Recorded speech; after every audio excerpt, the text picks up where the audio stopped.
하나님께서 오늘 우리에게 주신 말씀 나누겠습니다. 사도행전 4장 36절과 37절의 말씀, 우리 두 절을 보겠습니다. 구브로에서 난 레위족 사람이 있으니 이름은 요셉이라.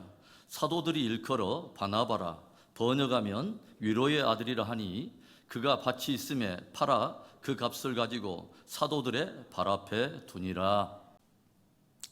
많은 사람들이 현대를 일컬어서 권위 상실의 시대라고 말을 해요. 학교에서는 교사의 권위가 땅에 떨어지고 있고, 가정에서는 부모의 권위가 사라지고 있으며, 국가에서는 정치인들의 권위가 땅에 떨어지고, 교회에서는 목회자들의 권위가 점점 사라져 간다는 거죠. 그리고 믿지 않는 세상 속에서 교회와 성도들이 예전에 가지고 있던 그 권위가 점점 사라져 가고 있다고 하는 것입니다. 우리들이 다른 어떤 일은 뒤로 하더라도 하나님께서 우리에게 고유하게 부여해 주신 교회의 권위, 성도의 권위를 회복해야 되지 않겠습니까? 초대교회와 초대 성도들에게는 세상의 조롱에도 불구하고 믿지 않는 그들이 한편으로는 신비롭게 또 두렵게 여기던 교회와 성도들만의 특유한 권위가 있었다고 하는 거예요. 그리고 초대 공동체 안에서는 성도들이 인정해주는 지도자들과 사도들의 권위가 있었다는 말이죠. 그리고 그 권위를 가졌던 초대 공동체와 초대 성도들은 세상과는 차별화된 그 신앙과 인격을 통해서, 삶을 통해서 작게는 가정과 그리고 도시들을, 크게는 족속과 나라들을 변화시켰던 것을 역사가 증거하고 있습니다. 마치 아주 작은 미량의 3%도 안 되는 염분이 온 바닷물을 짜게 만들어버리는 것처럼 참된 권위를 가지고 있는 그들은 선한 영향력을 가지고 있었고, 그 선한 영향력은 당대 가정과 사회와 나라를 바꾸는 아주 위대한 동력이 되었다고 하는 것입니다. 그렇다면 여러분, 참된 권위는 어디에서부터 주어지는 것일까요? 힘과 권력이 참된 권위의 동력일까요? 아니면 힘과 부가 있다고, 아니면 직위와 직분이 있다고 권위는 저절로 세워지는 것입니까? 사도들의 행적을 기록하고 있는 사도행전은 총 28장으로 구성되어 있는데 총 두 파트로 우리가 구별해 볼 수 있어요. 1장부터 12장까지는 전반부의 핵심은 예루살렘 교회를 중심으로 한 유대인 공동체이며 그 핵심에는 수장인 베드로가 있습니다. 그리고 13장부터 28장까지 그 후반부에는 안디옥 교회를 중심으로 하는 이방인 공동체에 관한 내용인데 그 중심에는 사도 바울이 있습니다. 그런데 사도행전에는 이처럼 베드로와 바울 외에도 다른 사도들의 행적이 기록되어 있고, 그런가 하면 초대교회의 7 지사와 같은 믿음에 걸쭉한 인물들의 이야기가 등장을 해요. 그 사도들과 걸쭉한 지도자들 사이로 사도행전은 한 보배로운 인물을 우리에게 소개하고 있습니다. 바로 바나바라고 하는 인물인데, 그 바나바의 이력에 대해서 이렇게 간단하게 우리에게 들려줍니다. 사도행전 4장 36절에 구브로에서 난 레위족 사람이 있으니 이름은 요셉이라. 사도들이 일컬어 바나바라, 번역하면 위로의 아들이라 하니. 바나바는 예루살렘이나 본토 사람이 아니라 저 외진 섬 구브로 사람이었다고 하는 거예요. 그의 본래 이름이 요셉이었는데 그의 인격과 신앙 됨됨이를 바라보던 사도들이 마음을 합하여 인정하여 붙여진 이름이 뭐냐면 바나바라고 하는 이름입니다. 그러면 바나바의 이름의 뜻이 무엇일까요? 바로 Son of Encouragement. 오늘 발음이 좀 되네요. 위로의 아들이라고 하는 그런 의미예요. 그런데 예전 개역 한글 성경에는 그 이름의 번역을 위로의 아들 대신에 권위자라고 번역하고 있습니다. 초대교회에 사도들뿐만이 아니라 온 성도들이 인정하는 한 권위자가 있었다고 하는 거죠. 온 공동체뿐만 아니라 사도들조차도 인정해주는 위대한 지도자, 바로 권위자가 있었다고 하는 거죠. 바나바. 도대체 그는 어떤 인물이었으며 사도들과 초대 성도들이 인정하고 있는 바로 그가 가진 권위란 어떤 권위를 말하는 것일까요? 진정한 권위는 어디에서 오는 것입니까? 어디로부터 세워지는 것일까요? 첫째로는 인격과 신앙에 대한 공적인 증거에서부터 참된 권위가 세워지는 것입니다. 예루살렘이나 본토 사람이 아닌 섬 사람 요셉을 사도들이 권위자 바나바로 부른 것은 그의 인격과 신앙 됨됨이에 대한 공적 증거로부터 비롯된 일이라고 하는 것이죠. 우리들이 사도의 행전을 쭉 살펴보면 사도들조차 얼마나 이 바나바라고 하는 인물을 존경했으며 신뢰했는가를 우리가 엿볼 수 있어요. 사도행전 11장을 보면 예루살렘 교회에 일어난 그 핍박 이후에 성도들이 주변으로 흩어지게 되고, 그 흩어진 성도들이 유대 지경을 넘어서 이방 모든 지역에, 특별히 안디옥에까지 가서 복음을 전하는 장면이 기록되어 있어요. 그런데 그들이 처음에는 그 이방 지역에 흩어져 가지고 그곳에 있는 유대인들에게만 복음을 전하다가 몇몇 헬라인들에게도 복음을 전하게 되면서 수많은 이방인들이 죽게 돌아오게 되는 그 엄청난 부흥이 일어나기 시작합니다. 그래서 이제 서서히 사도행전의 무게중심이 유대 중심인 예루살렘 교회에서 이방인 중심인 안디옥 교회로 무게중심이 이동해 가는 것을 우리가 엿보게 돼요. 예수 그리스도의 복음이 유대인만을 위한 것으로 오해하고 있었던 초대 공동체가 이제 이방 안디옥에서 큰 부흥이 일어나는 것을 보면서 사도들이 그 신생 공동체를 견고하게 세워줄 수 있는 정말 믿을 만한 사람, 합당한 사람으로 인정하여 파송한 사람이 누구냐? 바로 오늘의 주인공인 권위자 바나바입니다. 그리고 이 바나바가 안디옥 교회를 섬기면서 어떤 일이 일어났는가를 사도행전은 이렇게 우리에게 몇 구절로 들려줘요. 사도행전 11장 22절부터 24절의 말씀입니다. 예루살렘 교회가 이 사람들의 소문을 듣고 바나바를 안디옥까지 보내니 그가 이르러 하나님의 은혜를 보고 기뻐하여 모든 사람에게 굳건한 마음으로 주께 머물러 있으라 권하니, 바나바는 착한 사람이요 성령과 믿음이 충만한 사람이라 이에 큰 무리가 주께 더하여지더라. 사도들이 파송한 바나바가 안디옥에 가서 이방인들을 섬기는데 그 바나바 한 사람으로 인해서 큰 무리들이 주께 돌아오고 그 수가 더해지는 엄청난 성장이 일어나게 되었다고 하는 거죠. 그런데 많은 무리들이 주께 돌아오게 되고 그 수가 더해지는 그 이후의 핵심에 누가 있느냐? 바나바라고 하는 사람이 있다고 하는 거죠. 바나바는 착한 사람이요 성령과 믿음이 충만하여 이에 큰 무리가 주께 더하여지더라. 바나바의 인격과 신앙 됨됨이에 대한 공적 증거로 인해서 많은 사람들이 주께 돌아오게 되었다고 하는 거죠. 그리고 바나바를 본받으며 성장하고 성숙해가는 안디옥 성도들을 바라보고서 처음으로 믿지 않는 세상이, 믿지 않는 성도들이, 바로 믿지 않는 세상 사람들이 안디옥 성도들을 바라보면서 붙여준 이름 하나가 있어요. 그리스도인입니다. 그리스도인. 이 원어는 그리스도를 뜻하는 크라이스트라고 하는 단어와 누구누구에게 속해 있다라고 하는 아누스라고 하는 이 두 개의 단어가 조합돼서 결성된 단어인데, 믿지 않는 세상이 안디옥 성도들을 향해서 오늘날에 조금 속된 표현으로 한다면 진짜 예수쟁이들, 진짜 예수쟁이들이라고 이름을 붙였다고 하는 거예요. 영적인 안목으로 우리가 이 사건을 본다면 얼마나 영예로운 일입니까? 자칭 그리스도인이라고 한 것이 아니에요. 스스로 그리스도인이라고 한 것이 아니에요. 믿지 않는 세상이 저들을 향해서 그리스도인, 예수쟁이들이라고 불렀다는 거죠. 저와 여러분에게 이런 역사가 있기를 축원합니다. 오늘날의 전도 형태를 보면 직접 복음을 전하는 형태도 있지만 대부분 관계전도에 의존하며 기우는 경향이 있죠. 사람들은 대부분 서로의 관계를 통해서 교회에 나오게 되고 서로의 관계를 통해서 또 복음을 듣게 되고 그렇게 구원에 대한 관심을 갖게 된다고 하는 말이죠.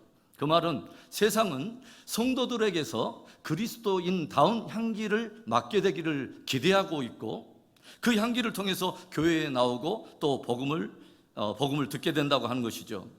초대 교회에 구제하는 일로 어려운 일이 발생하게 됐을 때에 사도들은 이제 본인들은 다른 일은 다 두고 말씀 전하는 것과 기도하는 일에 전무할 것을 결정한 다음에 이 구제하는 일과 같은 재무나 행정이나 이 살림살이하는 모든 일들을 맡아줄 7 집사를 따로 세울 것을 결정하게 되죠.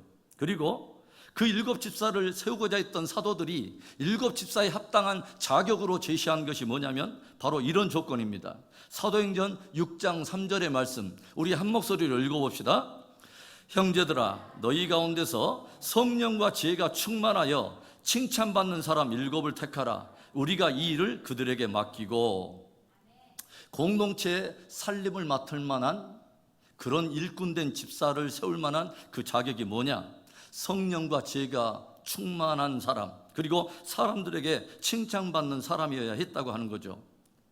구제하는 일, 살림과 행정을 돌보는 일이라면 성령과 지혜가 충만한 사람이면 충분할 것 같은데, 그리고 오히려 재무와 행정에 밝은 그런 은사가 있으면 충분할 것 같은데, 굳이 사도들은 그 집사의 조건으로 무엇을 제시하냐면 사람들에게서 칭찬을 받는 사람이어야 했다고 하는 거죠. 인격과 신앙에 대한 공적 증거에서 권위가 나오고, 그때야 사람들은 그 권위의 사람들을 신뢰하며 저들을 따를 것이라고 하는 거죠. 신앙 공동체뿐만 아니라 믿지 않는 세상으로부터 선한 증거를 통한 권위가 있어야 하나님의 영광을 가리지 않고 복음의 선한 통로로 쓰임을 받을 수 있다고 하는 것을 사도들이 염두하고 있다고 하는 거죠. 저와 여러분이 살고 있는, 발을 붙이고 있는 이 목포 땅은 그렇게 넓은 지역이 아닙니다. 종종 우리들이 만나면 그런 말을 하잖아요. 목사님, 참 잘 살아야겠더라고요. 한 달이 건너면 다 알고 다 연결되더라니까요. 이런 말들을 하잖아요. 그리고 우리가 살아가면서 이 말을 얼마나 우리가 실감하며 우리가 살아가고 있습니까? 제가 지난해까지 미국 LA 근교인 라크라 센터라고 하는 지역, 비교적 한인들이 많이 사는 한인 밀집 지역에서 제가 목회를 했어요.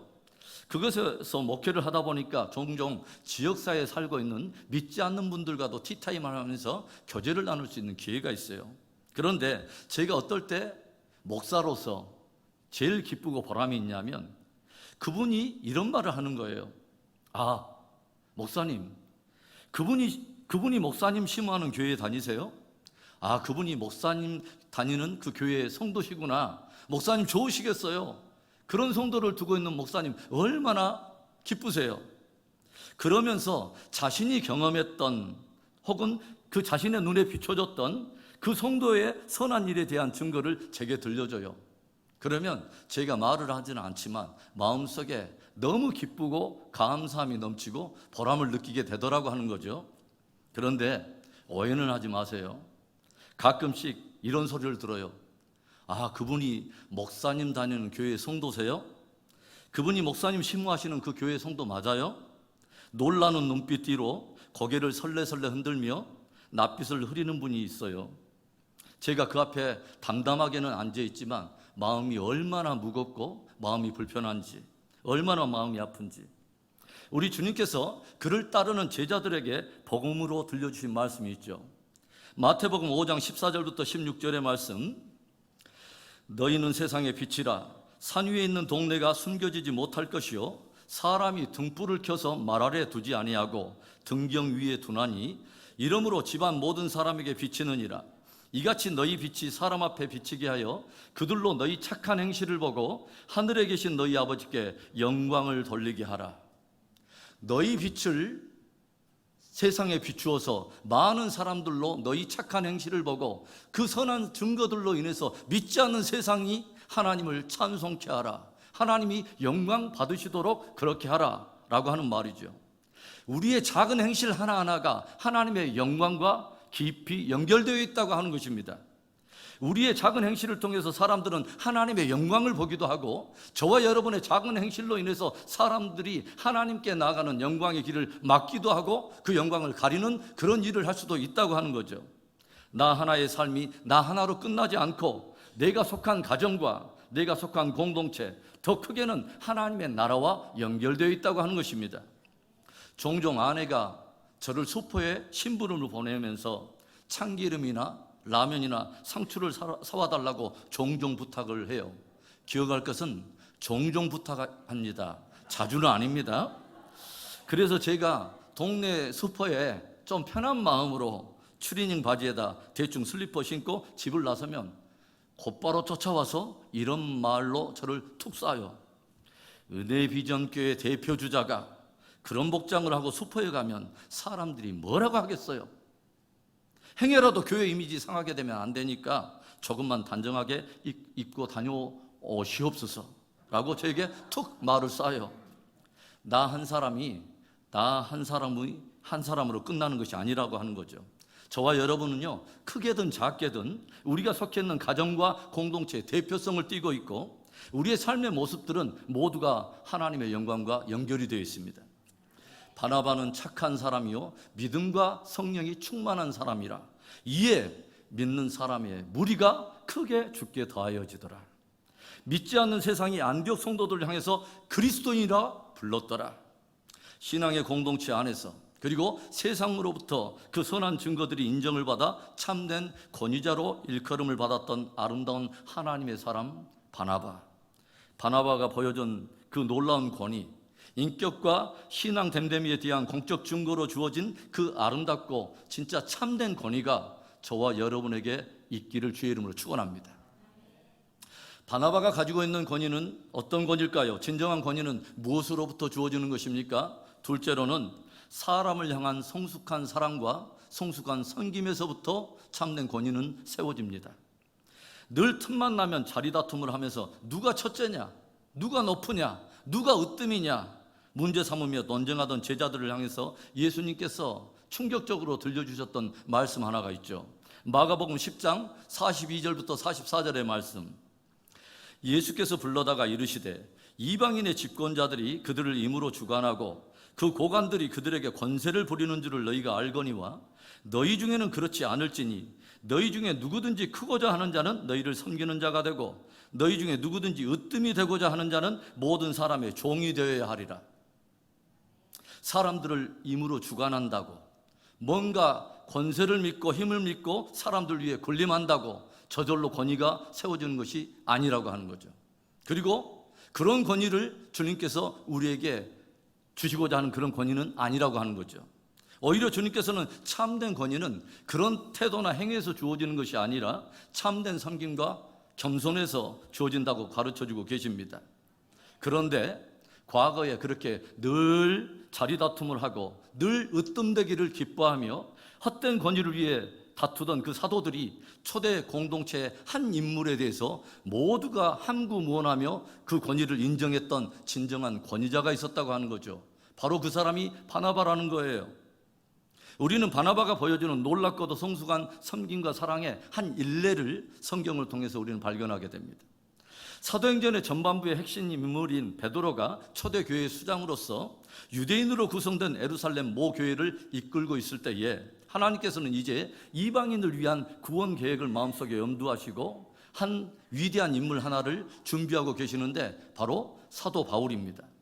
그가 누굽니까? 예수 믿는 자들을 잡아다가 핍박하고 그 사람들을 잡아다가 공회에 넘겨주던 핍박자요 포형자가 아닙니까?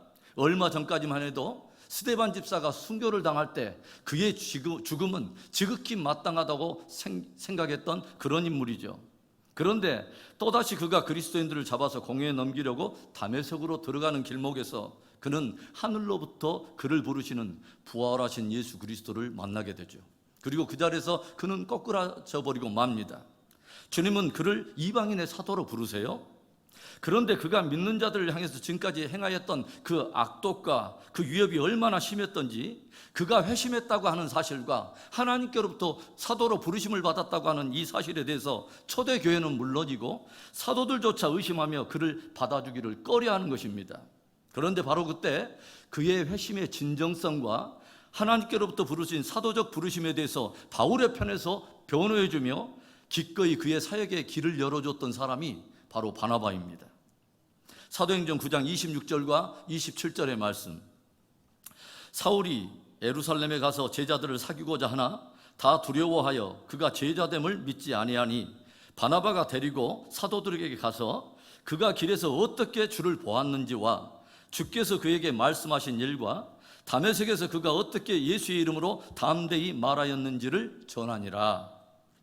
과거의 실패와 실수 때문에 사람들 앞에 나가지 못하고 있을 때 모든 이들이 그의 부르심과 사도적 어떤 그런 회심을, 그 진정성을 의심하고 있을 때, 그래서 그가 낙심하고 있을 때 그 바울을 위해서 변호하며 그의 사역에 물꼬를 터준 사람이 바로 바나바였다고 하는 사실입니다.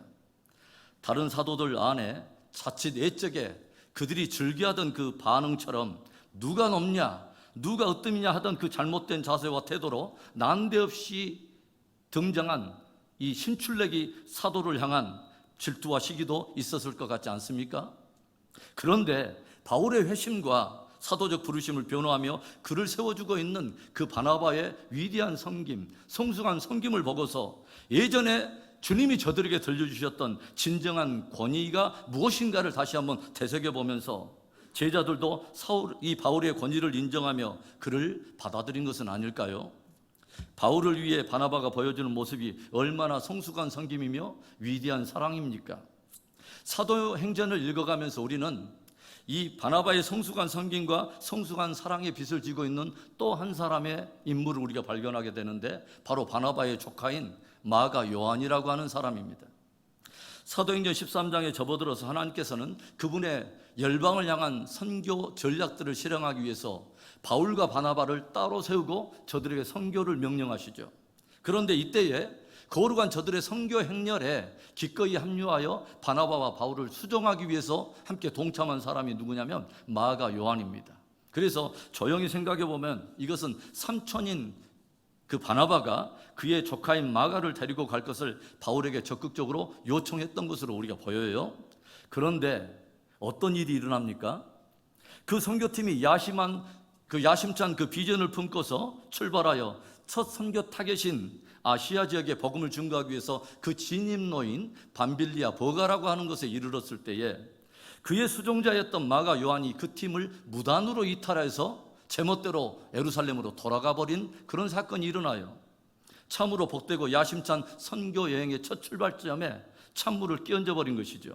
그리고 이 일이 사도 바울에게는 마가 요한에 대한 큰 실망과 더불어 적지 않은 그런 분한 마음을 품게 했던 것 같아요.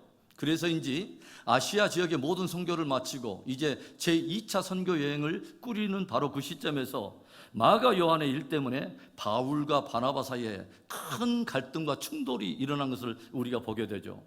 사도행전 15장 37절부터 39절의 말씀.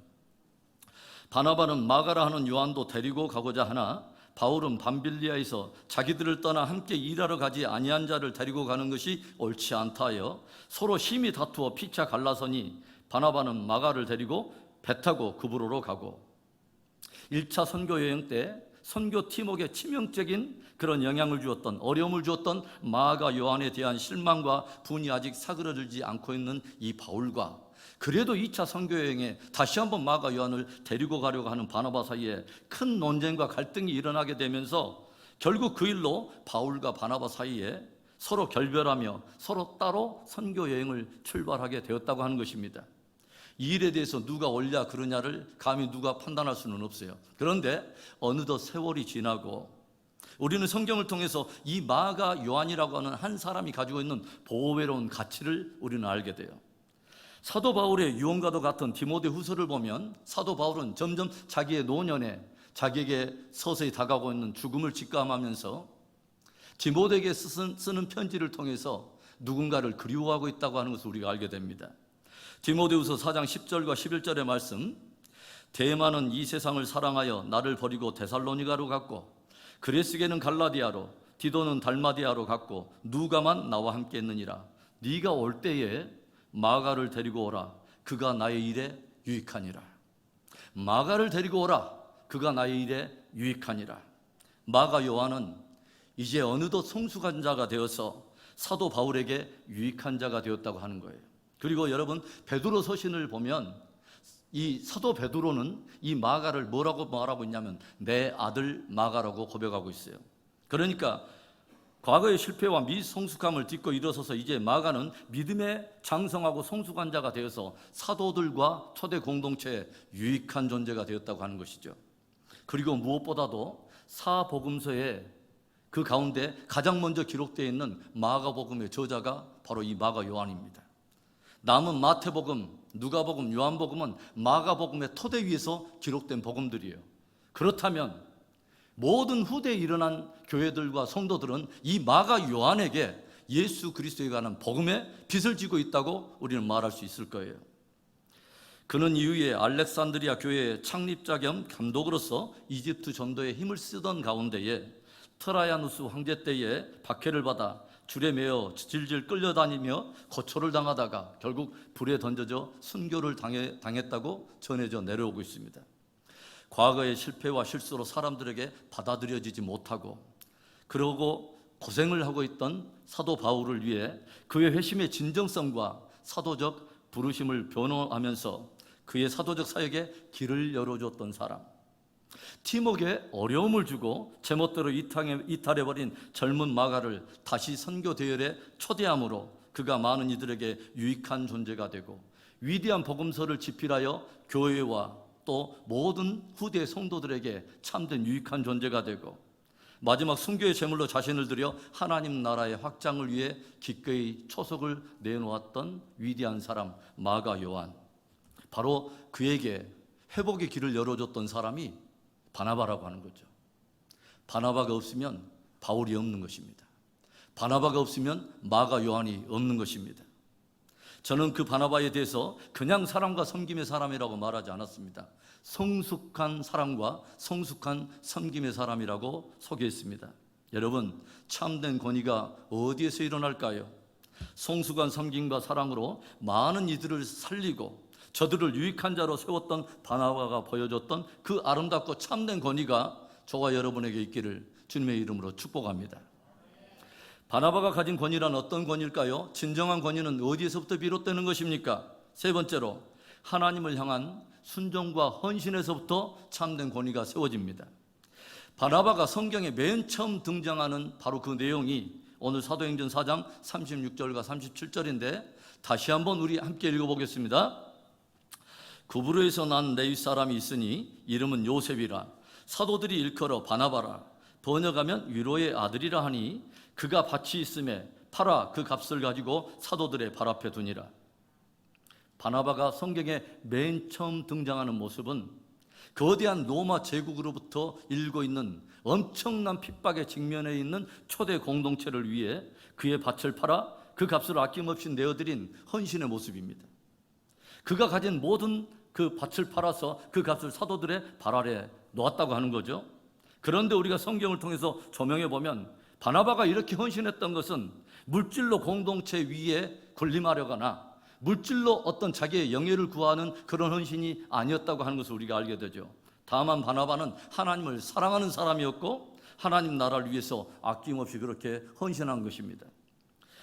그 모든 것을 하나님께 드린 후에 바나바는 이방인들 교회인 안디옥 교회에 파송을 받아서 새로운 공동체를 섬기게 되죠. 그리고 바로 그때 동역자로 함께 붙들고 간 사람이 바로 사도 바울입니다. 초대 공동체와 사도들에게 인정을 받지 못하고 있던, 그래서 낙심하여 그의 고향 다메섹에서 칩거하고 있는 이 바울을 기꺼이 데리고 함께 안디옥에 올라가서 동역을 이룬 것입니다. 그런데 성경을 우리가 조용히 보면요, 바나바에서 점점 무게중심이 사도 바울로 이동해 가는 것을 성경을 통해서 우리가 알게 돼요. 가말리엘 문화생으로서 수사학적 언변이 탁월했던 바울의 힘있는 설교, 가는 곳마다 기적이 일어나고 놀라운 역사가 일어나면서 엄청난 야성 있는 사역을 통해서 주목을 받고 있는 이 바울, 그래서 사람들마다 이제 서서히 바나바에서 무게중심이 이동하여 바울로 점점 주목해 가더라고 하는 거죠. 그래서 사도행전에 보면 처음에는 바나바와 바울 이렇게 소개되던 팀워크가 나중에는 순서가 바뀝니다. 바울과 바나바, 바울과 바나바. 사도행전 13장을 보면요, 좀 재미있는 장면 하나가 나오는데, 저들이 루스드라라고 하는 지역에 복음을 전하라고 들어갔을 때 나면서부터 걷지 못한 사람을 향해서 바울이 예수 그리스도의 이름을 의지해서 명령을 하게 되고 그 사람이 일어서는 엄청난 기적이 일어나게 돼요. 그러자 이 루스드라 지역에 사는 사람들이 어떻게 저들에게 반응했는가를 우리가 한번 보겠습니다. 사도행전 14장 11절부터 13절의 말씀. 무리가 바울이 한 일을 보고 루가오니아 방언으로 소리질러 이르되 신들이 사람의 형상으로 우리 가운데 내려오셨다 하여 바나바는 제우스라 하고 바울은 그 중에 말하는 자이므로 헤르메스라 하더라. 시외 제우스 신당의 제사장이 소와 화환들을 가지고 대문 앞에 와서 무리와 함께 제사하고자 하니, 나으면서부터 걷지 못한 사람들이 일어나는 기적을 보고서 이 루스드라 사람들이 어떻게 반응하냐면, 자기들이 믿어왔던 그 신들이 이 땅에 임재했다고 저들이 판단을 하고 모든 소와 여러 화환들을 가지고 제물을 가지고 지금 바울과 바나바 앞에서 제사를 드리려 했다고 하는 것이죠. 건장하고 잘생긴 바나바를 제우스라고 말을 하고 강력한 언변으로 전파하는 바울의 말을 들으면서 그를 헤르메스라고 부르면서 그들에게 제사를 드리려 했던 것입니다. 그런데 이 사람들의 말을 바나바 차원에서 들어보면 마치 그 말은 이런 말처럼 들린다는 거죠. 사울의 죽인 자는 천천히요, 다윗의 죽인 자는 만만이로다. 그 말은 바울을 자기보다 몇 배나 높인 말처럼 들렸을 거라고 하는 거죠. 물론 이 두 사람이 옷을 찢고 그들을 만류하면서 그 일은 일단락이 났지만 늘 사람들은 그렇게 가는 곳마다 이제는 바나바를 주목하는 것이 아니라 이제는 바울을 주목하기 시작했다고 하는 거죠. 그런데 성경을 우리가 조용히 묵상하다 보면 바나바는요, 그 누구에 의해서 증거되든지 또 어떻게 증거되든지 상관없이 예수 그리스도의 복음만 증거된다면, 하나님의 나라만 확장된다면 그것을 보면서 기꺼이 즐거워하고 기뻐합니다.